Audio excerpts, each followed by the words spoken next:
चोरी करणाऱ्या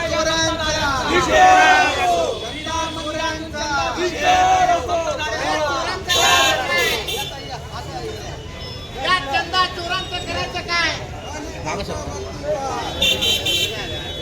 सज्जू मागे रे, मागे ना रे, अरे येत नाही पुढे रे, नाही येते. आबा बोला ना, आबा बोलो. सोन्याची हार चांदीच्या विटा खाणाऱ्या लोकांचा,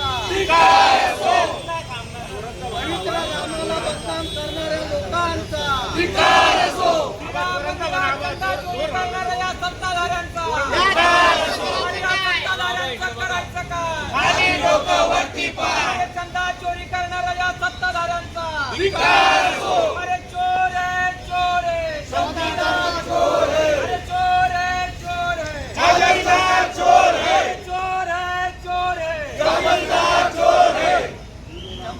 चोर आहे. उभे राहा.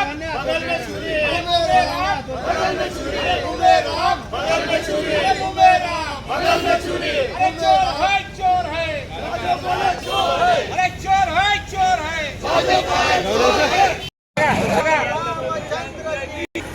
गाड्या बंद करा, गाड्या बंद करा. हो, 2 मिनिटं.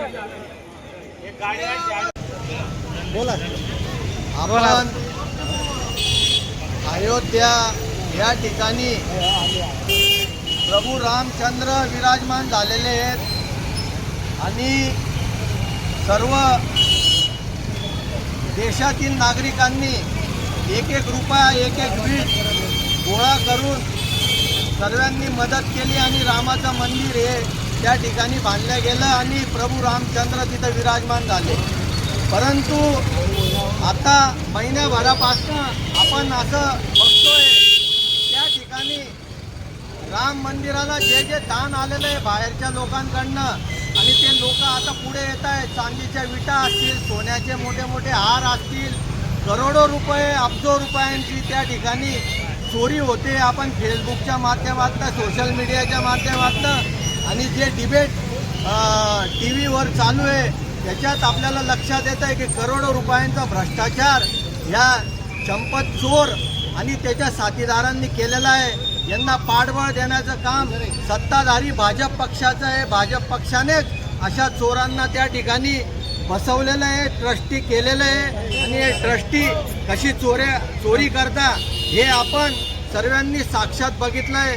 म्हणून आज आम्ही महाविकास आघाडीच्या वतीने सर्व काँग्रेस, शिवसेना, राष्ट्रवादी पक्षांच्या वतीने, मित्रपक्षांच्या वतीने प्रभू रामचंद्रांची या ठिकाणी आरती करणार आहोत आणि त्यांना क्षमा मागणार आहोत की या चोरांनी जे तुम्हाला लुटलं, तुम्हालाही सोडलं नाही. रामाच्या नावाने ज्यांनी मतं मागितले, निवडणूक लढवल्या आणि आज पण तेच करताय. प्रभू रामचंद्राच्या नावाने निवडणूक लढताय, निवडून येत आहे, चोऱ्या करून निवडून येत आहे आणि त्याच प्रभू रामचंद्राला लुटायचं कामसुद्धा या चोरांनी केलेलं आहे. यांचा आम्ही महाविकास आघाडीच्या वतीने जाहीर निषेध करतो आणि आता आम्ही प्रभू रामचंद्रांची आरती करणार आहोत या ठिकाणी.